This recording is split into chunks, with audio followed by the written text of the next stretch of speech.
how some fake religious or spiritual gurus mislead their followers to be a sannyasis and exploit them. Sanyasis means very similar to monk or nun. And can we be a sannyasi anytime? Does the scripture permit someone to be a sannyasi without their parents' permission? If you're interested with this topic, stay tuned till the end of the video. Now let's get into the video. Fake gurus, fake religious or spiritual gurus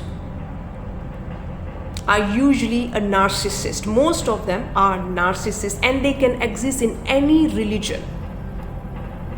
These narcissistic gurus usually will misuse genuine, sacred, religious and spiritual concepts for their personal gain.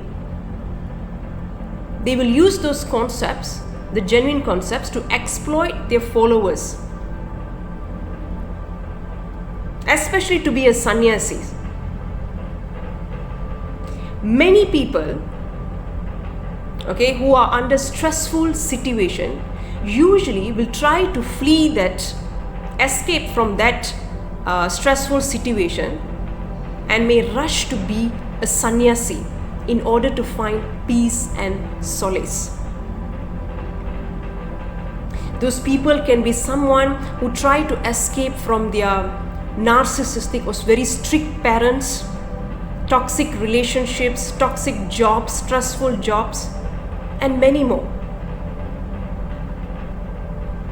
They try to escape from those situations. These individuals are usually in a very stressful conditions. They don't have peace. Hence, these fraudulent gurus will take advantage of their trust and vulnerabilities.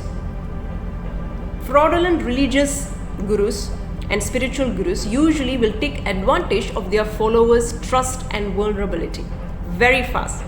If you're desperate and stressful, it's much easier for them to take advantage of you.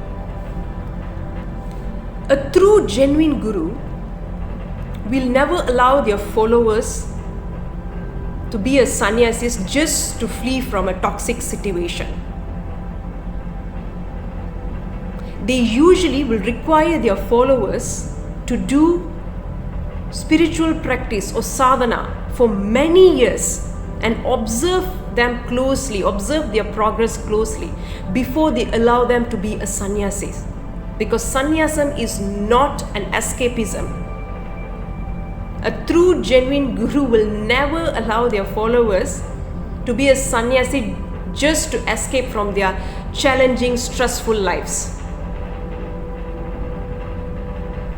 However, a fake fraudulent guru will very quickly recruit these followers into their organization, make them a sannyasi very fast in order to seize their wealth and exploit them for various tasks.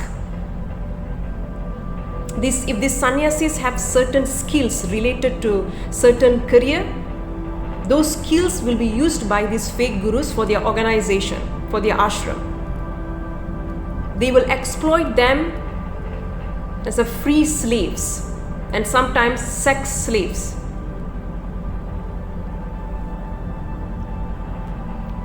Can someone be sannyasi without their parents' permission?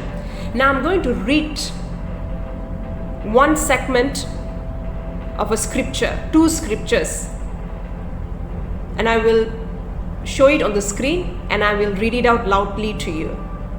Just pay attention.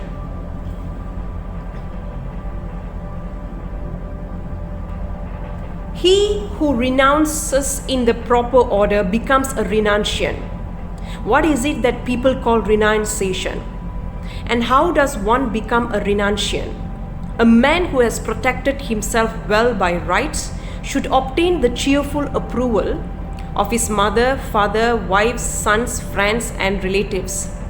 Having invited as before all the priests who usually officiate for him, he should offer a sacrifice to Agni Vaishvanara and give all his possessions. This is from the Katha Shruti Upanishad chapter 1. Now let's look at the second scripture.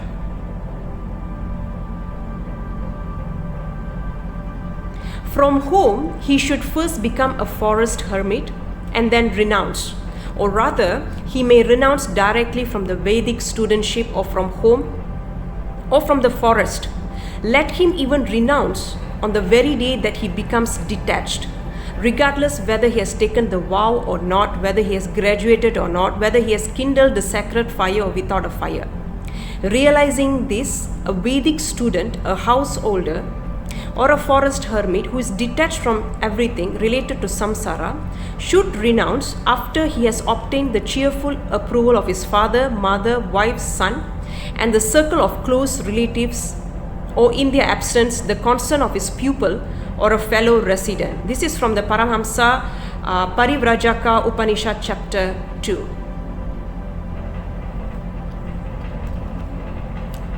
Now, when it comes to Lord Buddha, I forgot the disciple's name.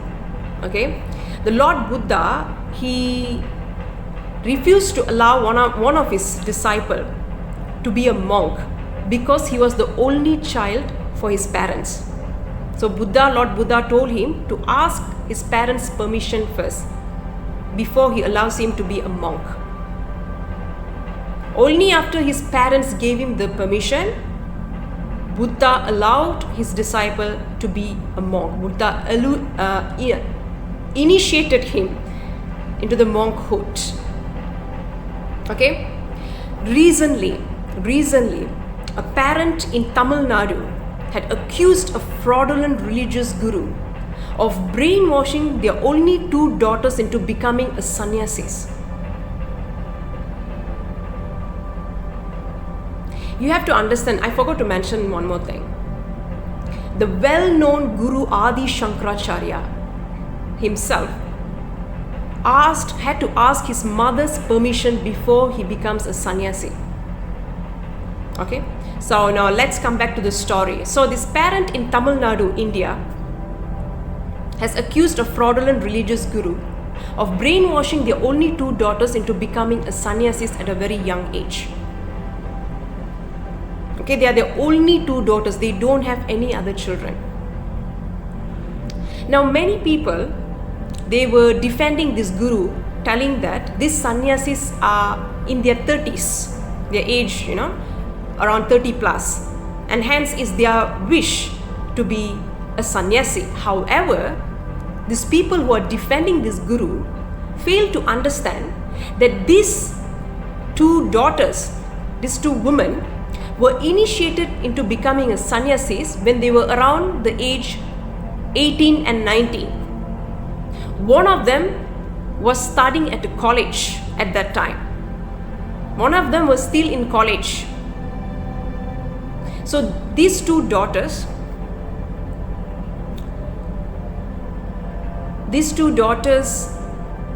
they didn't ask the parents' permission. They told their parents that they wanted to take a yoga course in that ashram. They wanted to stay there and take the yoga course. And one day the parents visited them and was taken aback to see that their 2 daughters' head were shaved, bald, their names were changed, and they were given the attire of sannyasis attire. So they've been fighting for these daughters for more than a decade. And these sannyasis were very rude to their parent in the high court. And I've also seen one of the sannyasis being very rude to one of the guru's followers in social media. She was the in charge, she was one of the admin for their guru's social media page. And someone commented something and this lady replied very rudely and it became a huge issue. So how do I know that it was her who replied, that follower? Because they posted a video of that guru confronting this one particular sannyasis, this parent's youngest daughter. Okay, so the guru was confronting this sannyasi on why she was very rude to the follower, and she gave some reply. I don't think so she gave any reply, but he was defending her. The guru obviously was defending her. her rudeness to all these people is making me to doubt her eligibility to be a sannyasi.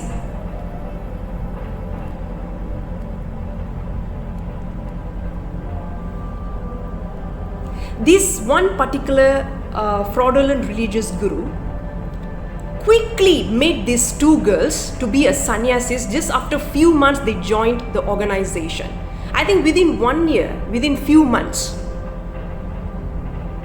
Okay, because usually a genuine guru will make their disciples to do certain spiritual practice for many years before they initiate them into becoming a sannyasi. So this particular fraudulent guru very quickly made them a sannyasis. Just within few months they joined the ashram, joined their organization. Many years ago, his targets were college students and workers from the IT field, because many college students and IT field workers were under lots of stress. They are usually under lots of stress. So they were his perfect targets to be made as a victim. They became the victim of his brainwashing techniques very fast. Many of these sannyasis and volunteers usually will donate a huge amount of wealth to the organization or ashram. Because once they've become sannyasi, why do they need money and wealth, am I right? So they will donate a huge amount of wealth, money, salary, all their past salaries to that organization and ashram.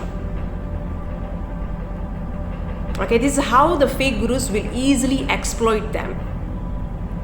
Now this can happen in any religion. In other religion, monks and nuns were exploited by some leaders in various ways. I've heard lots of stories where some monks and some nuns were exploited by their religious leaders, by some of their religious leaders in various ways. Never be desperate to find a guru. Okay, when you are extremely stressed and desperate, you are the perfect target for these religious or spiritual gurus to easily trick you, to fall into their trap. So don't try to be a sannyasi just because you're trying to escape your toxic situation or toxic life or challenging life. It's not going to last long. You're going to be suffering once you've become monk. Becoming a sannyasi or monk or nun is not an easy job. Trust me, it's not an easy job at all. And if you found the right guru, a genuine guru, then it's fine. But if you fall into the trap of a fake guru, he is going to exploit you in many different ways, including sexually. So be careful, be cautious. Stop defending this kind of fraudulent gurus, fraudulent priests.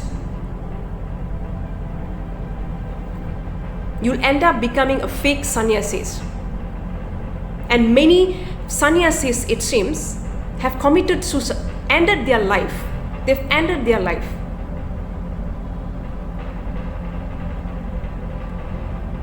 Because they were under a stressful situation.